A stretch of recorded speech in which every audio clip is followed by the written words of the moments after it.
Bismillahirrahmanirrahim. Assalamualaikum warahmatullahi wabarakatuh. Hamdan wa syukran ilallah, salatan wa salaman ala rasulillah, amma ba'd. Sebelumnya perkenalkan, nama saya Zumar Ain Fitra selaku moderator, dan adapun topik yang akan kami bahas mengenai keteladanan Ibnu Rushd.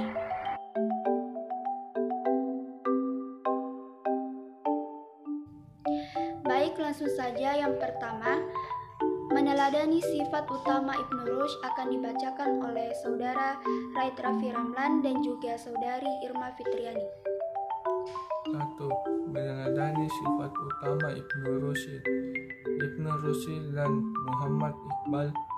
Ibnu Rushd adalah dua ilmuwan Islam yang penemuan keilmuannya dimanfaatkan oleh seluruh manusia di dunia. Mereka berdua adalah dua tokoh yang sama-sama bekerja keras, memiliki semangat yang tinggi, pantang menyerah, dan tentu saja memiliki kecerdasan yang luar biasa. Semangat keduanya belajar adalah hal yang dapat kita jadikan pembelajaran pada kehidupan pada masa kini dan masa yang akan datang. Saya akan melanjutkan poin 1. Ibnu Rushd dan Muhammad Iqbal adalah dua ilmuwan muslim yang tidak hanya menguasai satu ilmu saja, tetapi memiliki lebih dari satu penguasaan ilmu pengetahuan. Hasil karya mereka banyak dijadikan rujukan oleh ilmuwan-ilmuwan dunia, terutama ilmuwan barat. Bahkan buku-buku karya mereka diterjemahkan dalam beberapa bahasa barat, diantaranya adalah bahasa Yunani, Spanyol, dan lain sebagainya. Selanjutnya yang kedua, karya-karya yang dihasilkan oleh Ibnu Rushd akan dibacakan oleh saudara Godorsi Mulia Utama. Selanjutnya nomor 2 yaitu karya-karya yang dihasilkan Ibnu Rushd. Karya-karya yang dihasilkan Ibnu Rushd memiliki banyak karya. Ernest Renan pernah melacak karya Ibnu Rushd yang ditemukan berjumlah 78 buah yang tersebar di dalam disiplin ilmu, diantaranya 28 di bidang filsafat, 20 buah di bidang kedokteran, 5 buah dalam teologi, 8 buah dalam hukum, 4 buah dalam astronomi, 2 buah dalam sastra, dan 11 buah dalam ilmu-ilmu lain. Di antara karya-karya Ibnu Rushd adalah Bidayah al-Mujtahid wa Nihayah al-Muqtasid, Permulaan Mujtahid dan Puncak Muqtasid, Fasal al-Maqli fima ba'in al-Hikmah wal Asyari'ah min al-Ikhtisab, mempertemukan filsafat dan syariat. Selanjutnya yang ketiga yaitu riwayat hidup yang akan dibacakan oleh saudara Muhammad Khalil Asri dan juga saudari Sri Wahyuni Basri. Riwayat hidup Muhammad Iqbal. Riwayat hidup Muhammad Iqbal dan keteladanannya. Muhammad Iqbal dilahirkan di Sialkot, Punjab, India pada tahun 1876 dari keluarga ekonomi menengah. Nenek moyangnya berasal dari kasta Brahma Kashmir yang telah memeluk agama Islam 300 tahun sebelumnya. Pendidikan awalnya dilakukan di Murray College. Pada tahun 1895, ia pindah ke Lahore untuk menuntut ilmu di Government College. Saat di Lahore, ia belajar ilmu filsafat sampai mendapat gelar Magister Illau, diangkat sebagai asisten dosen di Oriental College University. Pada tahun 1905, ia kembali ke Inggris dan kuliah di Universitas Cambridge. Setelah itu, ia pindah ke Munich dan memperoleh gelar doktor di bidang filsafat.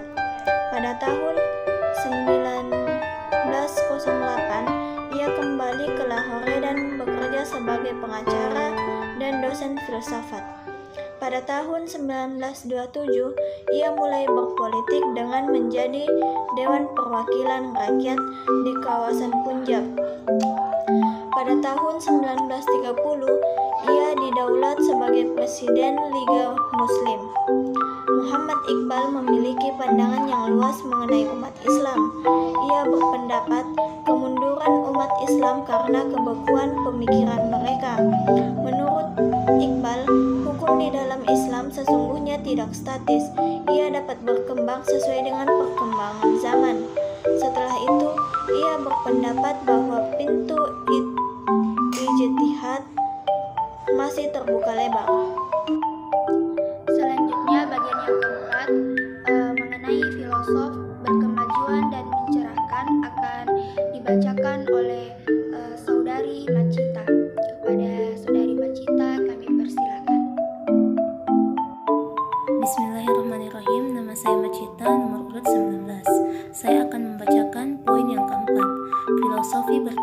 kemajuan dan mencerahkan.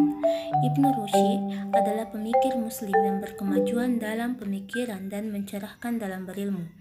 Ia adalah filosofi yang berhasil memasukkan pikiran filsafat dalam diskursus syariat. Ia menjembatani perdebatan tentang ijma dengan argumentasi filsafati yang memberikan kemudahan dalam istinbat hukum Islam. Selanjutnya, yang terakhir mengenai hubungan etika dan politik akan dibacakan oleh saudari Nurfadila Pangara dan juga saudari Audrey Hakela Ramadan. Kepada saudari Nurfadila Pangara dan juga Audrey kami persilakan. Perkenalkan, nama saya Nurfadila Pangara, nomor 31. Selanjutnya, hubungan etika dan politik. Dalam pemikiran Plato 428-348 sebelum Masehi, kita menjumpai untuk pertama kalinya teori politik yang paling sistematis dalam sejarah pemikiran Yunani klasik. Berbeda dari para pemikir politik sebelumnya yang kebanyakan hanya memberikan petuah, komentar politik yang berserakan, Plato menghadirkan suatu visi politik yang integral dan komprehensif, serta dilandaskan pada bangunan filsafat mulai dari pendasaran antropologi, filosofi sampai dengan pertimbangan metafisika. Saya akan melanjutkan poin nomor 5. Jika kita membaca dengan seksama pemikiran politik Ibnu Rushd, kita akan berpendapat bahwa ia dulu memiliki pemikiran politik yang utuh.